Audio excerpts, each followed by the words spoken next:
Welcome everyone to this edition of Talented Universe on this 26th day of July. I can't believe July's almost over. I know. Oh in 2025. And quickly before I introduce our special guest tonight, Marcia, how are you doing tonight? I'm so glad you're here. Hi. Nice to see you all. Yeah, well, and thank you for being here, Marcia. And I would like to introduce our special guest, Analisa Wall. Analisa, how are you doing this fine evening? I am doing very good. I made some quesadillas with tomatoes from the garden. Feeling good. So were you on the East Coast today? Yes. So I am an East Coast-based actress and singer. Yes, I am.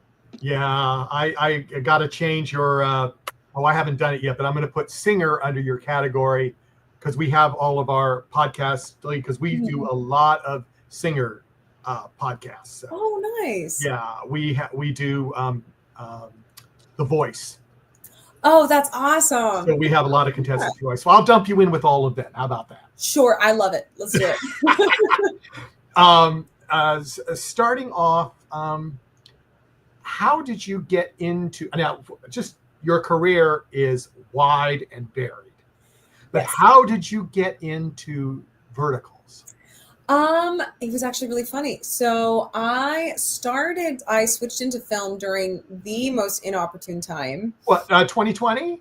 About 2022. Oh, even worse. Okay.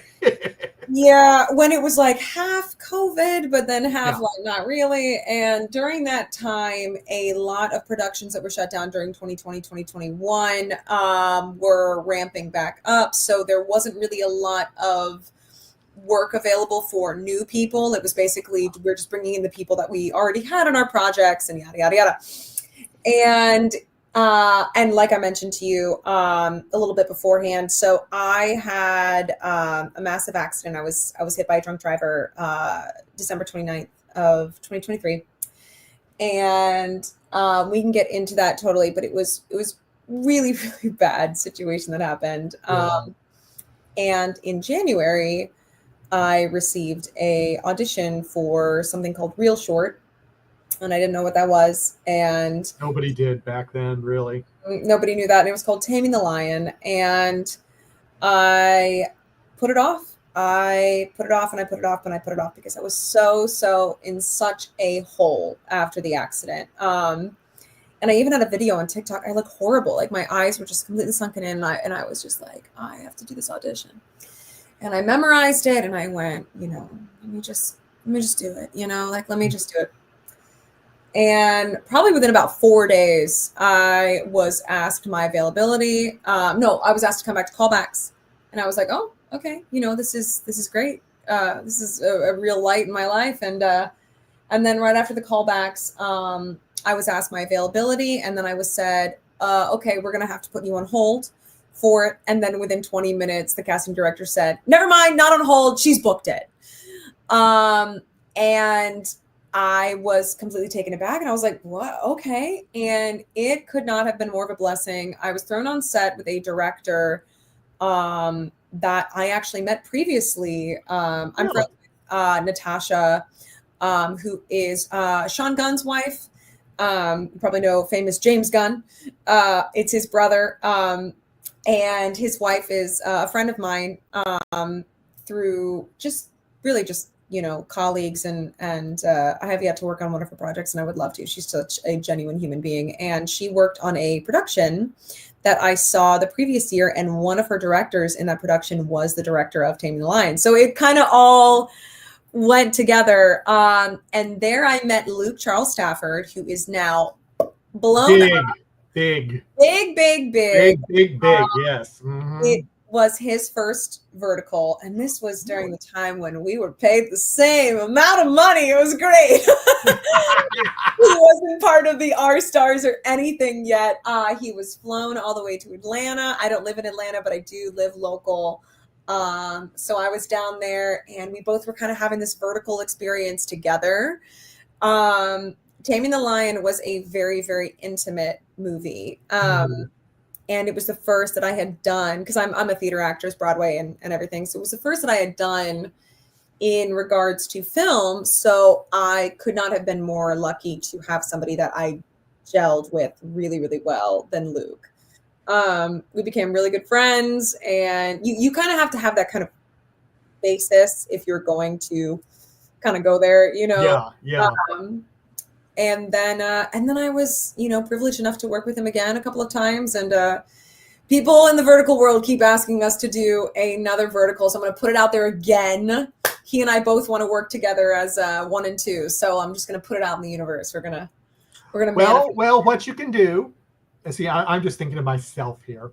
Mm-hmm. You can say, hey, Luke, why don't you come on this crazy show that I was on? And we can both come on and we can pitch something to the whole world and tell them all to do it. How about that? Exactly. He and I have some great stuff in the works and whatnot. And he gives me a little teaser of his, because we're both musicians. So he gives me a little teaser of some of his, newer songs, and he asks my opinion. Which is great. Yeah. And I'm like, oh, thank you. So his last song, he was like, you should really hear the drums. And I was like, that's the thing you asked me about. How wild. Yeah. So it was kind of this out of the blue situation. And I've been fortunate enough to work with Real Short on, Vertical on about 7 productions now. And I've got some other stuff in the works too. So that is, yeah. Mm-hmm. And we will not ask you about that because we know how that I keep being everybody's trial actress in regards to verticals. So interesting. Yeah, there's this new thing coming up. You've probably seen it in a lot of, articles and everything online where they basically been saying like, oh, verticals are taking Hollywood by storm. Yeah. There's word that they're going to become part of the union. And the leads, we are given union rates. So, what this might mean might be a positive for some, and it might be a negative for some. Yeah. And some networks and us as actors, we are so grateful to the vertical world because, you probably heard Hollywood it's kind of a dead zone right now. Dead zone is not much going on. Yeah. And everybody that I know in LA, they're all working out here on the East Coast. And, so I'm fortunate that I never moved out there because I have access. I worked in New York last year and, I've worked in Virginia and I can say I'm local, they don't need to know. But yeah, so I'm not gonna say who, but some big studios, like actual horizontal studios. Have been putting some producers together and going to do a little trial run and see what happens. We'll see what happens. Yeah. Well, that is exciting. Now you were saying something and I wanted to go. I live in DC. So when I was looking at your resume and I was looking, I said, okay, she's done the Kennedy Center, she's done the Shakespeare. I went, oh my goodness, that's all by me. And so how long was it? Was it over several years or were you living like in Virginia and then you did all that stuff? Is that what it was? Or yeah, so I started singing at the age of 3 and I went professionally by the age of 7. I started singing opera at 10. So I did my first Broadway contract at about 15. Oh, so I, by no stretch of the imagination, had a normal, regular old childhood. When I graduated high school, everyone thought I had already graduated because I just was never around. I was fortunate enough to kind of be very absent my junior and senior year and do a lot of things off grid, which is a lot more accessible now than it was back when I was growing up. But yeah, so I worked with the Washington National Opera. I worked with a couple of Richmond operas as well, but the Washington National Opera was the one that I spent the most time with. I studied with the D.C Shakespeare Company for a little bit. Did that for about a summer. And I was in Fredericksburg, so I was about an hour south of DC, and I worked in DC. I worked at the Kennedy Center probably did about 8 or so performances, and then I headlined at one of their main stages 3 or 4 times. Last time was right before COVID hit. And yeah, so I was there, just singer, vocal performance, did all of that, and rounded myself out with some theater training, and won a couple of awards with theater and whatnot, and then went to do Equity Theater and New York Theater full time for a little bit afterwards, until I had an identity crisis and moved to the South, where my family relocated, and then COVID got me stuck. So Yeah, got a lot of people stuck. So yeah. Blessing in disguise, I say. Yeah. Well, I've been monopolizing, so, and Marcia came in, so I am going to let Marcia take over for a little while, just a little while. Well, thank you. Hi, Analisa. Hello.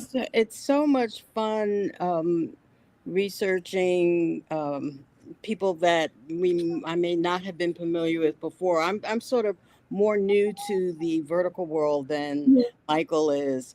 I'm probably about maybe 5 months now. And when I started to look into your background, you're quite a almost a Renaissance woman, because I noticed you, in addition to actress and singer, and you have done jewelry making, I understand. Yes, I had I was telling him earlier, let me see if I got it. I had a business for about 10 years when I was doing theater, and I used to work on the weekends in person, selling these, and it was a great way to be able to have kind of a flexibility of scheduling.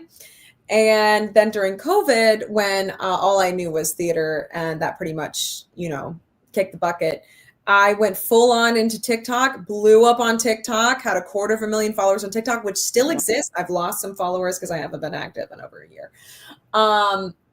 But I recently have gotten some like customs, and so I'm gonna, get back into that.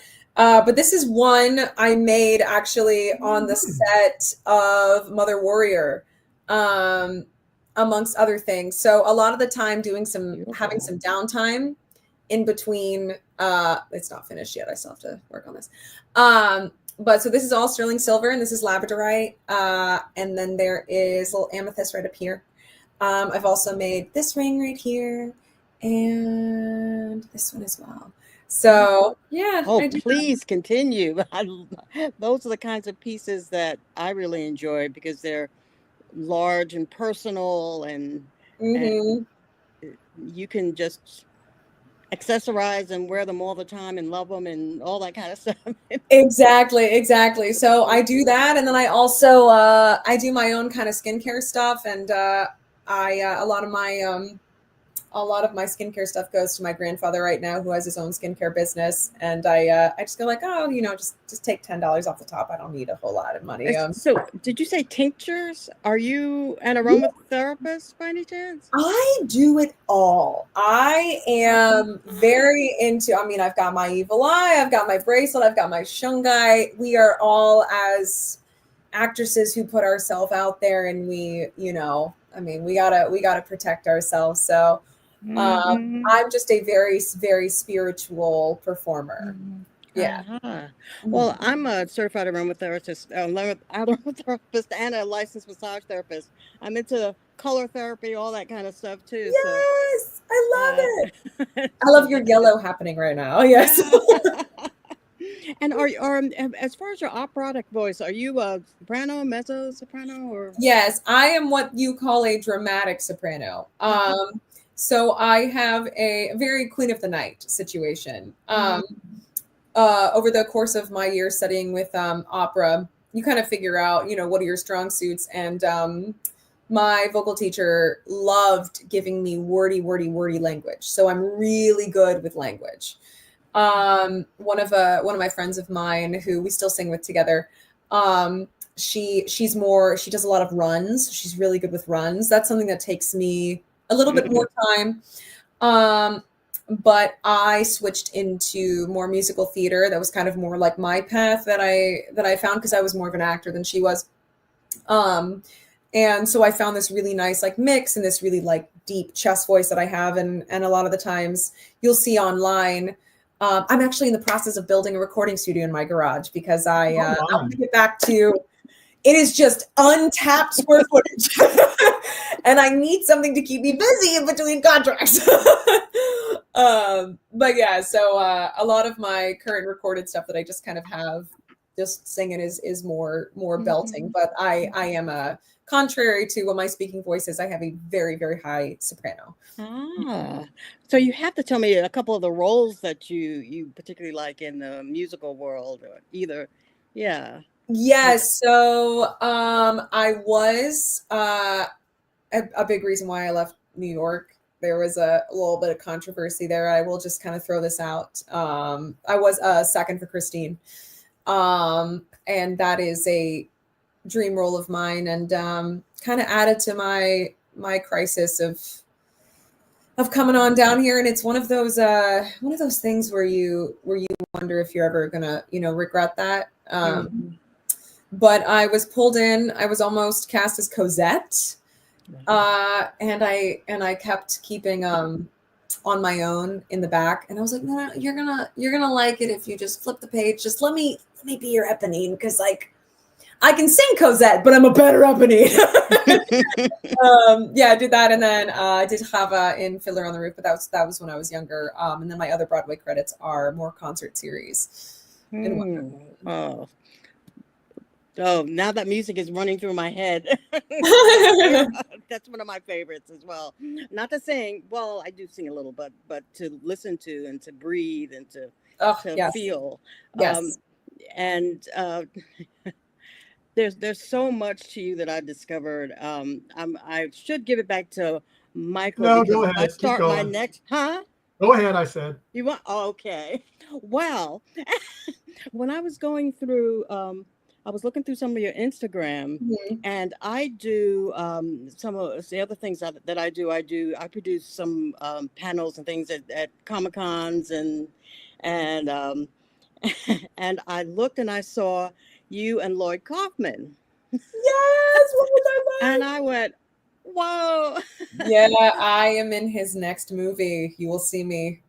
I was I'm a guest star. He got me on up there for a couple of days, wrote a little role for me.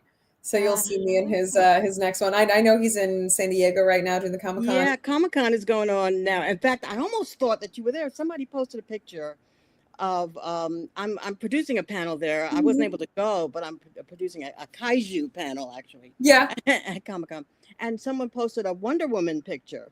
And I saw your short where you play Diana. Yeah, so that was funny. That was a one of those I was just asked, I was actually pulled on to be a cover because I think the person that was Wonder Woman at the time, she bailed out, and then I guess my name got through the grapevine at some point, and so I went on for a couple of days, and that was before I really began my stunt woman journey. So I knew a little bit of stage combat at the time, and I a little bit took control of the of the stunt work during that little short that they did. But little did I know that I would kind of be the local Wonder Woman around here for little events, and I do that kind of stuff on the weekends because every actor has a side job, and so I do weekend performances as princesses and Wonder Woman and that kind of stuff. Yeah. Well, and at the time when you were, I saw your panel with Lloyd Kaufman at a horror convention, and in Atlanta. So I thought, are you in the Atlanta area? And have you ever been to a little convention called Dragon Con by any chance? Or I have heard of Dragon Con, yes. But I'm outside of Atlanta, and I work local to Atlanta. So I moved to North Carolina where my family lives. And this is before I got into film, and like I was telling him earlier, I moved down here because I was in New York and just not great stuff happened in the industry, and I wasn't treated super well. A lot of sexualization and demeaning, I was really young, and I had done only theater my entire life, only opera my entire life. I really didn't know a normal life outside of who I am if I cannot serve you, if that makes sense. And my family was in North Carolina and living it up and on the lake, and the whole family was down here. I'd never been, and then I just had a crisis, and I went, my lease is up. I'm just going to move down there for half a year, and I'm just going to stop being other people, and I'm going to be myself. And then COVID hit, and I went, I can't go to New York again, Mm-hmm. So then 6 months turned into a year, and a year turned into 4 years. And then I bought a house. And then once you buy a house, you're stuck. But I do love my house. I love, love, love my house. I built this bookshelf. Good for you. And then I started working in Atlanta, and now I have housing in Atlanta, and it's only like 3 hours from me.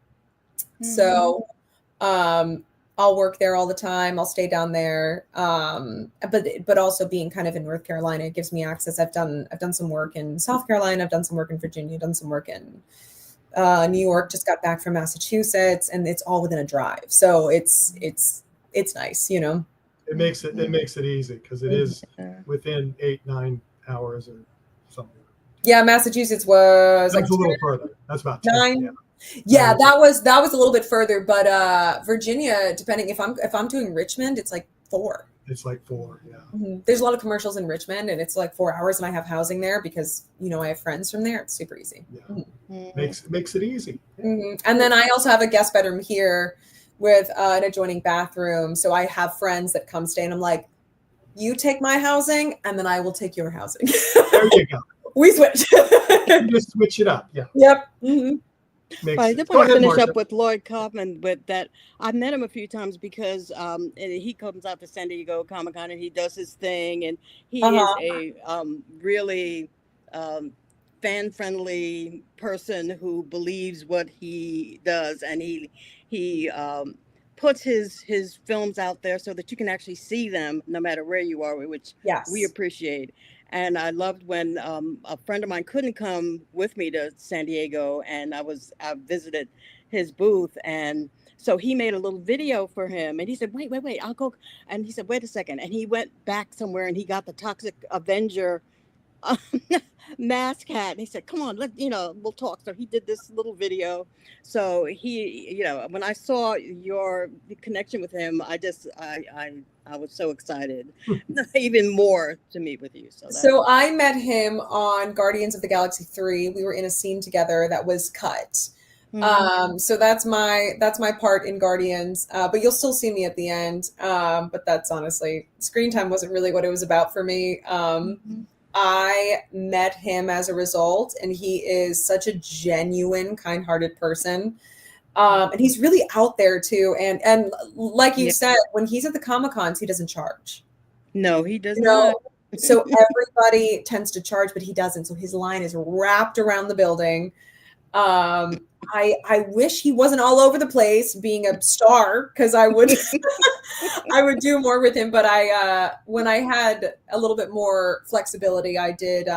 He asked me to come on and work some of his like premieres with him in the Northeast and whatnot. And I went out to LA and worked a premiere with him there. And then I was in his most recent movie called The Power of Positive Murder. It's awesome. Wow. It's kind of unlike anything Troma has done right now. It's very like film noir, but still true to his core, if that makes sense. Yeah. Mm-hmm. Oh yeah. Okay, Michael, have I done enough? You want to? No, because I have more. Well, let me just ask one thing. If I can get my thoughts back together. I was having too much fun listening to that. Okay, now I'll ask my other question that I didn't finish getting to ask because I wanted Marcia to have some fun.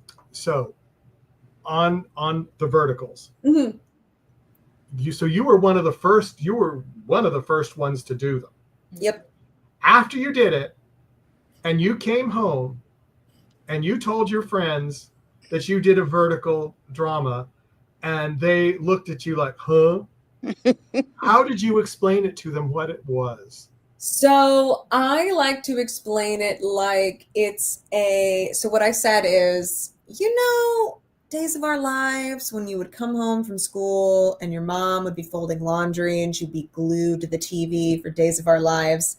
Well, the modern day mom is here, not the TV, because most people don't really have cable. So it's all algorithmically based. And it's basically Days of Our Lives for your phone. And instead of a monthly cable, it's episodic payment plans. And of course I had a red carpet screening for the first vertical because we had to, and all my friends sat around in my living room and they were like, no, he didn't. Oh my God. And they were all audible. It was so funny. I highly recommend casting it to your TV and inviting friends over. It is so much fun. It's so much fun. Well, that's good. And so then they understood it, and then they saw the red carpet and they went, wow. They did, and they were super supportive at the time, because it was my first lead in a film in that regard. I had done smaller projects and whatnot, but like I said, I had just come from an extensive theater background, which is really hard to break into, because when you switch to film, you go, well, I've done all this stuff, and they go, that's great, we don't care. We don't care. No, this is different. Yeah. We don't care. This is completely different. But yeah, so it was, I have my own opinions about what I personally feel like were more well-rounded scripts in regards to verticals. And what I actually think, was like a really cool story versus just like, oh, another this Our one. Lives, another Grey's Anatomy, but it sells, And that's what they want. So it's all about, let's sell. But I've been the experiment. I was the experiment initially, doing the local, with Taming the Lion, and at the time the audience wasn't super ready for. No, it was very different. Yeah, and now it didn't have billionaire in the title, so it could have been a vertical right there. They added billionaire a little bit later. They did, yeah. And then I was the experiment for Mother Warrior. That was the first fully action-packed one that they had done. And, and then I told you I'm the experiment for the other one. And I'm like, guys, stop making me experiment. I want traction. Yeah. I want established clout, okay? Yes. And you want 40 verticals a year. Yeah, please give me, okay, we're going to do 9 verticals, and then this is your payment. We're not going to tell you what they are until a week before, which is kind of how it goes. But pretty much, yeah, that's what they don't really do that with the East Coast actors. They mostly do that with the West Coast actors. But let's go. Yeah. I mean, has it surprised you that it seems like verticals are changing? They're getting more varied. Are you happy about that? Or do you think that might cause some problems in the future? So I prefer not to talk about it? I can talk about it. I got 3,000 followers on Instagram. I have no stake in the game.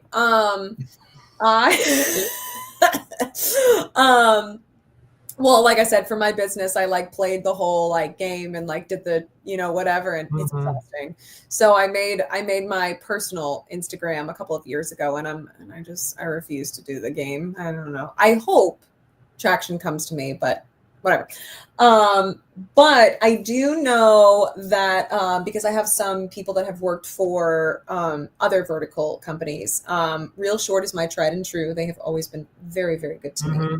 And I do love my Atlanta team so much. That makes the difference. It does. They're incredible. They are awesome. They call me Big Al on set. I have a nickname. Oh, okay. Is that good or bad? It's hilarious because I'm 5 foot, 100 pounds soaking wet, and they go, "Here comes Big Al," and I'm like, "Yeah." But it's so funny. But I've noticed the response from people when we do things that are more grounded, which is where we might be going. But when we do things that are more grounded, when we do things that, because there are a lot of very, very, very, very talented actors who have just kind of been hidden and are being brought into the light because Vertical has reached across the aisle, which is fantastic. And you see the response, and like, for example, Mother Warrior, the comments that I was getting was, thank you, we have wanted something like this. This is completely different. Yeah. One was, oh, a new plot? Question mark. Yeah. And the response has been overwhelmingly positive, that we want something that is of substance. Like in Mother Warrior, I don't end up with anybody. You know, nobody ends up with anybody. It's not about a billionaire. And honestly, I was number 1 on the call sheet, and number 2 was in like 8 scenes. You know what I mean? Like, it was entirely Phoenix Ryan's track. And we didn't have a man to, which is mostly what they back a lot of that stuff up in, you know, oh my God, he's so hot. Oh my, you know, zaddy, all that kind of stuff. So it was just really refreshing, which is another comment, you know, that movie received. It was just really, really refreshing to have something like that. And the comments are really, really positive. However, we are in a money-making situation. And even though these do come from writers, the writers have to do what sells. And if what sells at the time based on, so it's all algorithmic, kind of what's trending at the time. That's why you'll see a lot of like age play, or you'll kind of see like almost similar stories that are kind of happening one after another. It's all what is trending, algorithmic, and the companies will push those more. The companies will share behind the scenes of those more. I can tag them in a million things. It doesn't mean that they'll share them. They love me, but you know, I'm not your doe-eyed. They do what they want. They do what they want. They do what is trending, even though the response is, we want this. This is new. This is what we want. They're going to do what sells. So taking it into these, I've been seeing some more period pieces. I love period pieces. I have a thing for period pieces. A couple of friends that were in them. I'm clapping over here. This is great. I know there were some other vertical, like Drama Box. I do love a good Drama Box. Their stuff is like super, super gritty. And I've done a couple things there. Big Blue seems to be doing some different things too. So yeah, exact. V-Glue as well. I haven't worked for V-Glue. I was up for one. I was supposed to do one that was like really stunt heavy, but then they changed the schedule and I ended up being booked. And I'm not sure how well that one did, but once again, it was like another super action-packed one. And I do love that these companies, they have faith in me and everything. I just wish that maybe they would go on a limb a little bit more and promote us in the way that they promote their, you know, hot men, for example. You know? Yeah. Well, my big gripe was when I started this. I mean, I saw my first vertical back at the beginning of November. And I found one of the actors that was in the one that I had seen, and he was so busy. He wanted to be on. I didn't get him on until February 2nd. Wow. And what did you say, that was last year? I started last year in November, and he came this year in February 2nd. It took that long because he was so booked. Yep. First he said, I have time right before Christmas. And I went, great. He booked something. So what they'll do if you're in the R-Star program and you become exclusive is they'll basically make you sign a like year-long contract or something like that. And they'll say for example, like 9 or 10 verticals. And this is what you're going to get paid in totality. So I'm offer only with verticals, but I'm not a part of any of the programs. So I get paid per per thing. Mm-hmm. Yeah. So what they'll do, like I worked with Richard, and he was like, yeah, last week I found out I was doing this. Like he was like, yeah, like, and our height difference was like, he's like, he's tall. He's like 1.5 feet taller than me. And Richard Trotter? Huh? Richard Trotter? Yeah. Yeah, he was on with us. Yeah, he's tall. I saw he was tall. Yeah, he's so tall, and he's like 1.5 feet taller than me. And then one of our shots, we had this amazing connection, and I was like looking at him, and I was crying, and I was like blah blah blah. And our producer was like, "So here's the thing, Richard is so tall, we can't see any of your eyes." So they made me look at his nipple and do the scene all over again. Oh. Yeah. Oh. So there's I would have thought they would have gotten a box. I'm like emoting to his nipple. Oh, we love those stories. But like I said, so I was brought on initially as Alice. They were like, we did the audition. So like I did the audition, I did the callback, I did everything. And then they were like, great, you're Alice. And then they found their Archer. They were like, we'll just throw Richard in, So a lot of these people, they are, and they're exclusive. So right. Don't really have time to work on another project or another streaming service. Don't really have time to really do any of these auditions. So it's a trade-off because every actor wants stability, right? Like I did. Oh, absolutely. Yes. My next film doesn't start until the 18th of August. And I finished mine like the second week of June.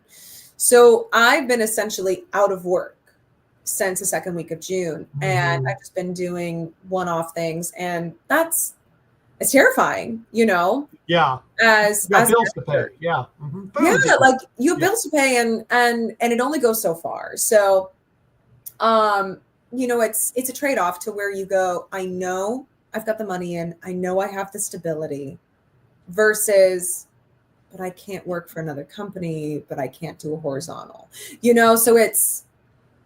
Yeah. It's a trade-off. It's a trade-off. Yeah. Mm-hmm.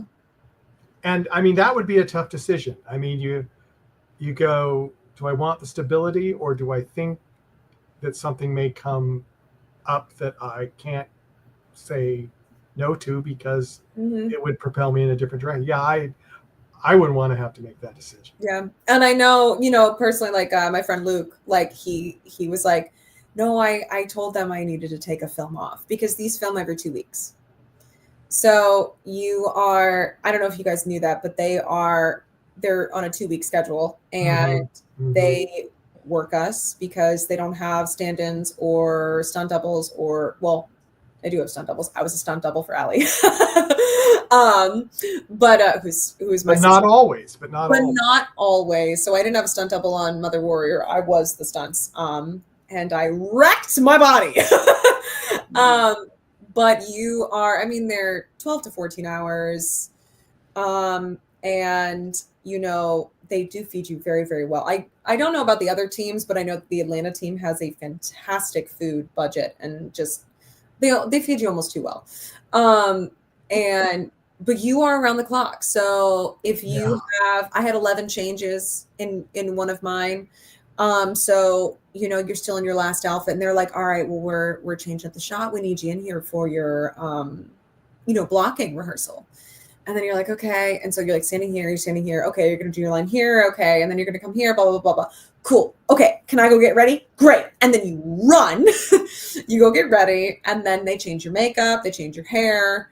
I had to chop 3 inches off my hair because I had 4 leads back to back and it was just like fried. And then on weekends, maybe you get a break, but if they're flying you out they want to use you as much as they can. Yeah. You're gonna get a bang for your buck, So and then sometimes, if people are in a hotel room that's dimly lit, they're like, well, I don't really want to be immortalized in this, Days In. Yeah, that's bad. Marcia, go ahead. When I was looking at, I'm going to go back to the panel that I saw with you and Lloyd Kaufman and some of the things that you interjected were very helpful to those who wanted to either start in the business or and I saw that was very giving and helpful to others. Is that something that you try to do as much as possible? It seems like you do. I do. So I used to be an acting coach here for a little bit until I started working a little full time. And yeah, and what I'll do nowadays is I'll have meetings one-on-one with people, no charge, and I'll say, all right, I'm going to tell you everything I know.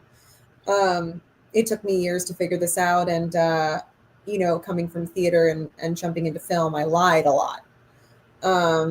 Because I mean, why? Like, just, you heard it from me, folks. Everybody lies on their resume. Lie. Yeah. Now I'm not lying, but I used to, because what I had to do is I had to go look at my reel. I have nothing. I just have a whole yearbook full of professional credits and awards and prestigious things and all this kind of training, and because I never thought I would go to film at all. So being in college, because I went to conservatory, so it was really just like musical theater, around the clock, whatever. I wish I dabbled in film a little bit so I could have like a reel. So in the beginning, I was like, oh, I don't really know what's going on. And I jumped in on a Bojangles commercial, and I just started asking everybody on set everything. I was like, so what does this mean? What does this mean? What does this mean? So what is that? What about payment? So I got the rundown, and I didn't care if I was liked or not. You wanted to know. You needed information. Yeah, I was like, I deserve to be here, but you don't know it. So yeah, I will help. I actually helped my fiance, Mark Felton. He went from nothing to, he was opposite of me in Mother Warrior. And he's done a lot. He recently just finished playing Satan in a feature film that was around here. He's a cool, calm, collected version of Lucifer that's just kind of whispering, dastardly deeds in people's ears and stuff. So he's kind of taken off from here as well. So yeah, I love helping people and kind of giving them that push, because at the end of the day, you're your own advocate, and the only way that somebody can pluck you from the crowd is if you have something to show them. Yeah, one of the things that stuck in my mind about what you said was to tell people what. And that was kind of it sounded a little bit unusual, because a lot of times we'll say, well, don't tell people your ideas because they may steal them, or they may so oftentimes you'll find more people want to jump on board, and you'll find a connection you might not have found before, and I'm always a big proponent of, what's the worst that could happen? What's already happening? If you put yourself out there, and so right now nothing's happening, your thing isn't getting off the ground, you're not working on any projects. Well, if you put yourself out there and people don't like your project, then you're just going to go back to doing what you weren't doing, so it's the same thing. It's the same thing. What's the worst is going to happen, and I think we need a little bit more of that nowadays. Is just kind of people with all of this artistic endeavor getting out of the poverty hole and putting themselves out there. And I wanted to talk a little fun about your seeming love for costuming, because I saw you as Cinderella, and for Halloween you're doing this and you do. I have a whole that's my theater background for you. My guest bedroom has an unusable closet because it's the costume closet. And we have, like I said, I work as a performing princess or superhero on the weekends, and it's become very near and dear to my heart. It was something that I started during the strike, just to make some grocery money. And the company that I work for here has really taken off, and we've kind of become the staple. So we do, you will see me singing as Glinda pretty soon. We do that now, and I'm kind of the town's Elsa. So I'm I do a lot of like the larger events as Elsa, so that I'm concrete. That's a fun one. It is everybody's favorite. And I love it. I love it. I love it so much. And it's gotten me really close with kids, something that I never really had an opportunity to be close with before. And I love working for them. It's great. Nothing like riding in a Cinderella carriage, huh? That was fun. I showed up and they were like, "You have a carriage." And I was like, "I have a carriage." It was great. So have you been to other sci-fi conventions or? No, I have not. I did a Comic-Con a couple times before I really started in film, just for funsies. But now, I mean, I have a couple of friends that are cosplayers. Yes. But I mean, just with my schedule that it is right now, I have theoretically until whatever that week is of the 18th of August. I have now until then to get everything that I need to done. So I'm doing all the doctor's appointments. I'm doing all the hair appointments. We're doing all the teeth. We're getting the hydrofacial. We're getting it all done. We're growing out the nails again. You know what I mean? So, because that's part of it is, I went from Mother Warrior where I bulked up, and then I went to a Lifetime movie where I was, let's just say, not supposed to be very fit because of things that happened to me. So then I cut a lot of that lean muscle and everything, and then I got back to a base, and now the next project I'm working on, I have to be another, a damsel in distress. So we're, your body, your face, and your hair, it's all part of how you make money. So I have 3 weeks to get it all figured out. Are you going to continue in the stunt world too? So I fell into the stunt world, quite literally. My first professional stunt contract, one that I got SAG for, what I mean is falling out of a roller coaster. And that was entirely because of Taming the Lion. The stunt coordinator that I met on there took a liking to me. He was like, "Do you do stunts?" Because there was a couple light stunts in that. And I was like, well, I've done stage stunts, and I've worked on wires and I have rapier training from the, Shakespeare Theater Company. And, we ended up forming a friendship, and he's a long-term friend to this day. We actually go to Broadway raves together. He's my 40-year-old awesome ex-veteran friend that loves to dance to Hamilton. And nice. Worlds collide. And I did them a couple of times because they are a paycheck. But these stunt performers come from backgrounds of, gymnastics and just absolute crazy, cool stuff. And I ended up becoming friends with a lot of people who have dedicated their lives to stunts, and they are out of this world. And I realized that I don't want to take the extra classes and really kind of become super proficient in that regard, because where I have done my training and where I've spent my 20 years is elsewhere.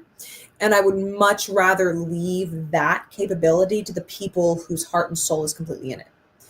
So when I did Mother Warrior, they trusted me to do it. Real Short apparently told the stunt coordinator, "Oh, she's this badass stunt woman." And I was like, "They said what about me?" I was like, "I didn't say that about me. You said that about me." You everything. And because they said that, I took it upon myself to work the hardest that I've ever worked. And some of the stunt team I had worked with before in other departments, and so I knew some of them. They were a little easier on me. But when we did the stunt rehearsals, I was sweating. I was nervous. I felt completely out of my element. And after that stunt rehearsal, and we did all of the videos, recorded the videos, I practiced it all the time. And the night before, when I looked at the call sheet and I knew what scenes we were doing that day, I was in the mirror looking at the videos. I was like, okay, this is the last. It was like the hacienda fight. All right, we're gonna do boom, boom, boom, boom, boom, boom, boom. And I was practicing it. And even at the end, my friend Graham was like, yeah, we didn't expect you to show up and be like that good.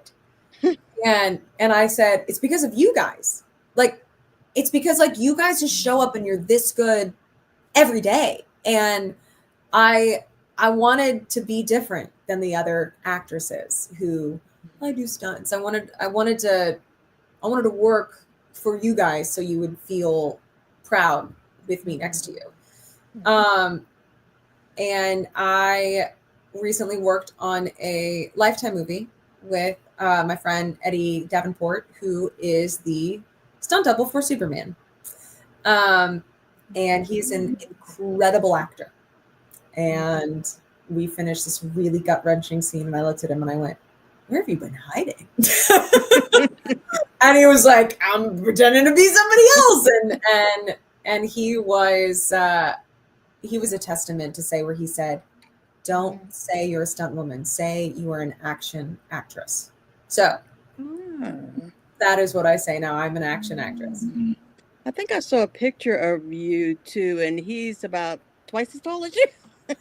He's enormous, and so is his personality, and he could not be sweeter. And I will say he is an incredible actor.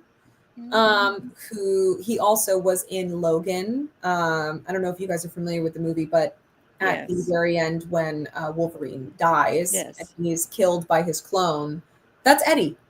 That's Eddie fighting him. Okay. And they just CGI'd Hugh Jackman's face onto Eddie's body. But he showed me the videos. He had the mutton chops and everything. But yeah, so it's funny how the worlds collide in the James Gunn world I keep bopping into for some reason. Amazing world to be a part of these days. Even Luke Charles Stafford was in the top 10 for Superman running. So I don't know why, but I keep ending up in the James Gunn universe. Okay, there you go. Maybe popping there. There you go. Well, Marsha, I'm going to shut this down pretty soon. Do you have a closing question, or was that it? Just about any upcoming projects, because I know you have a project of the heart that you want to do.